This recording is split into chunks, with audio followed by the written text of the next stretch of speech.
ये लड़कियों ने अपने चेहरे पर क्या डाला हुआ है, इंडिया में सबसे ज्यादा आईक्यू किस इंसान का है, और तब क्या हुआ जब चोर चोरी करने गया और पता चला कि ये घर एक आर्मी ऑफिसर का है। दोस्तों, इन इंटरेस्टिंग फैक्ट्स के पीछे की कहानी को जानने के लिए बने रहिए वीडियो के लास्ट तक। चैनल पर नए हो तो सब्सक्राइब करके बेल आइकन दबा लो। फैक्ट नंबर 16, क्या आप जानते हैं कि एक रबर ट्यूब से नाक की बीमारियों को ठीक किया जा सकता है। इस प्रोसेस को बोलते हैं रबर नेती, जहां लगभग 5 से 6 इंच का एक ट्यूब नाक के रास्ते गले से बाहर निकाला जाता है। यही वो अभ्यास है जिसे करने से नजला जुकाम, किसी भी तरह की एलर्जी, गले की खांसी जैसे कई रोग ठीक किए जाते हैं। कहा जाता है कि अभ्यास ऋषि मुनियों के जमाने से होता आ रहा है, जिसे कभी धागे से, जल से और तो और कभी घी से भी किया जाता था। फैक्ट नंबर 15, इस लॉकडाउन में जहां पुलिस आम लोगों की हरकतों पर नजर बनाए हैं, वहीं कुछ लोग ऐसे भी हैं जो पुलिस की मुस्तैदी का बराबर जायजा ले रहे हैं। पिछले दिनों यूपी के रामपुर में तैनात एक IAS ऑफिसर लॉकडाउन को चेक करने के लिए अकेले बाइक पर निकल पड़े। बिना कारण सड़कों पर घूमते जब इस व्यक्ति को सिपाही ने रोका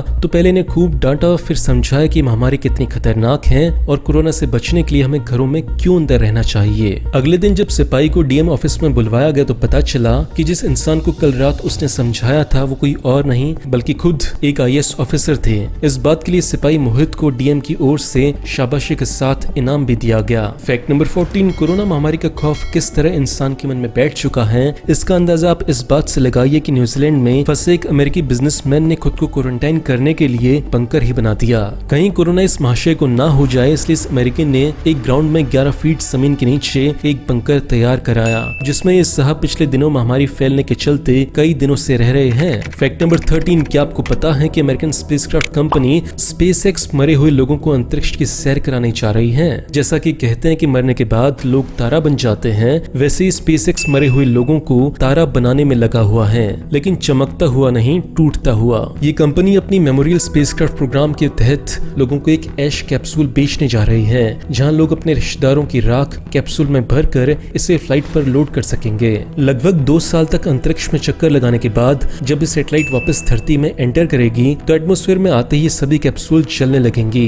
इन जलते हुए कैप्सूल्स का नजारा ऐसा होगा मानो जैसे तारे टूट रहे हों। जो लोग अपने अपनों से कुछ ज्यादा ही प्यार करते हैं और एक चमकीला तारा बना हुआ देखना चाहते हैं, उनके लिए कंपनी ने एक नया कॉन्सेप्ट निकाला है जिसकी कीमत महज 2 लाख रुपए है। फैक्ट नंबर 12, क्या आप जानते हैं कि अमेरिका की एक ब्यूटिशियन चेहरा निखारने के लिए मछली के अंडों का इस्तेमाल करती है। न्यूयॉर्क के जाने माने ब्यूटी सैलून सोमा स्पा में एक ऐसा फेशियल किया जाता है जहाँ चेहरे को जवान और सौंदर्य से भरने के लिए मछली के अंडों का इस्तेमाल किया जाता है। स्पा की मालिक वेनेसा मार्क बताती हैं कि ब्यूटिफिकेशन का ये तरीका कितना कारगर होगा। इसका अंदाजा आप इस बात से लगा ही सकते हैं कि अमेरिका की टॉप मॉडल्स इस खास फेशियल को कई बार अपने चेहरे पर करवा चुकी हैं। इस फेशियल की कीमत लगभग $300 यानी लगभग 24,000 रुपए है। फैक्ट नंबर 11, मूर्ति बनाने वाले एक अमेरिकन आर्टिस्ट ने ऐसी मूर्ति बनाई है जिसके सामने जाते ही वो गायब हो जाती है। जूलियन वॉस एंड्रिया का एक कारनामा भी हैरानी भरा है। जूलियन ने बनाया है एक ऐसा स्कल्पचर जो आंखों के सामने से अचानक ओझल हो जाता है और फिर दूसरे एंगल से वापस दिखने भी लगता है। यह है क्वांटम मैन, जिसे जूलियन ने हजारों मेटल स्ट्रिप्स की मदद से बनाया है। वैसे दोस्तों, इस इल्यूजन को देखते हुए ऐसा नहीं लगता कि जैसे थानोस ने एक चुटकी बजा दी हो।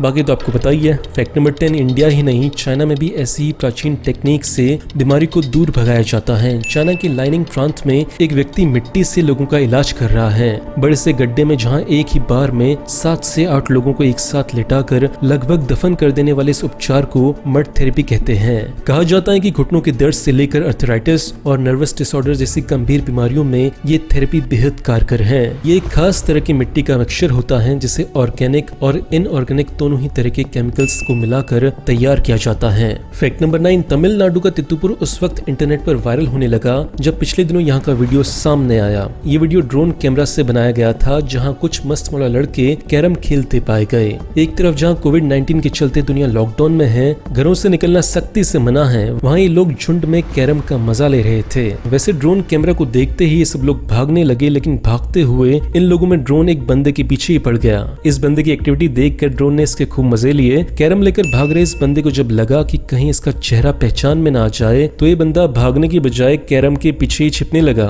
फैक्ट नंबर 8, ये फैक्ट असल में धरती पर मौजूद साफ पानी से रिलेटेड है। एक स्टडी के मुताबिक जब 1 किलो गेहूं पैदा होता है तो लगभग 503 लीटर पानी खर्च होता है। वहीं जानवर का 1 किलो मीट को तैयार करने के लिए 20,000 लीटर पानी खप जाता है। तो दोस्तों, पॉइंट सिंपल सा है कि अगर हम वाकई पानी की चिंता करते हैं तो केवल अपनी बाथरूम की 2 बाल्टियों पर ही नहीं, एनिमल फार्मिंग के बढ़ते हुए इस कारोबार पर भी अंकुश लगाने की जरूरत है, जहां लाखों करोड़ों लीटर पानी सिर्फ इसलिए खर्च हो रहा है क्योंकि हमसे बिना बटर के ब्रेकफास्ट और बिना चिकन के डिनर नहीं होता। फैक्ट नंबर 7, क्या आप ये भी जानते हैं कि ये चीनी लोग स्नेक वाइन के भी बड़े शौकीन होते हैं। जी हाँ दोस्तों, जब इनका मन चमगादड़ और पेंगुलिन से भर जाता है तो ये ड्रैगन के बच्चे सांप की लेने लग जाते हैं। स्नेक फ्लेवर वाइन, कभी समूचे सांप तो कभी सांप की बॉडी पार्ट से बनी ये वाइन स्नेक वाइन कहलाती है, जो चाइना के कोने कोने में इसलिए फेमस है क्योंकि लोग मानते हैं कि सांप की बियर कई बीमारियों को ठीक कर सकती है। इस वाइन को बनाने के लिए एक नॉर्मल वाइन में पूरे के पूरे सांप को डालकर कई महीनों तक छोड़ दिया जाता है और उसके बाद इसे चाव से पिया जाता है। फैक्ट नंबर 6, क्या आप जानते हैं कि चिड़ियाघर में इंसानों को भी कैद किया जाता था,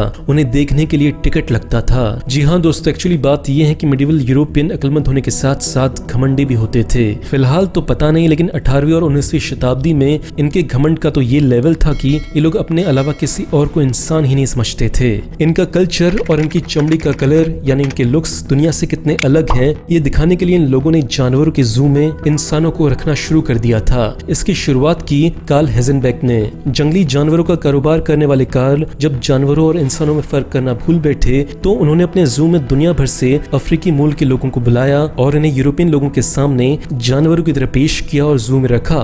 फैक्ट नंबर 5, क्या आप जानते हैं कि फिलीपींस में चॉकलेट के पहाड़ होते हैं। देखने में किसी अजूबे की तरह लगने वाली पहाड़ियां फिलीपींस के बोहोल इलाके में मौजूद हैं, जहां लगभग 50 किलोमीटर स्क्वायर एरिया में फैले इन ऊंचे ऊंचे टीलों की गिनती लगभग 1600 से भी ज्यादा है। हरी हरी घास से ढके ये पहाड़ साल के बाकी महीनों में तो बहुत नॉर्मल लगते हैं, लेकिन जैसे ही ड्राई सीजन आता है ये पहाड़ एक मस्त चॉकलेट का ढेर बन जाते हैं। जब इस मौसम में घास सूखने लगती है तो उसका कलर ब्राउन हो जाता है। अब एक ही कलर के ढेर सारे पहाड़ों को जब आप अपनी आंखों से देखेंगे तो आपको लगेगा कि मानो दूर दूर तक चॉकलेटों का ढेर फैला हुआ है। इतनी सारी चॉकलेट जिसके बड़े बड़े पहाड़ बन जाएं। फैक्ट नंबर 4, क्या आप जानते हैं कि भारत के मशहूर कवि रविंद्रनाथ टैगोर की महज एक कविता की बदौलत एक देश आजाद हो गया था। साल 1913 में लिखी एक कविता को पढ़कर कोरिया देश इतना प्रभावित हुआ कि उसने अंग्रेजी हुकूमत से आजाद होने के लिए जंग ही छेड़ दी।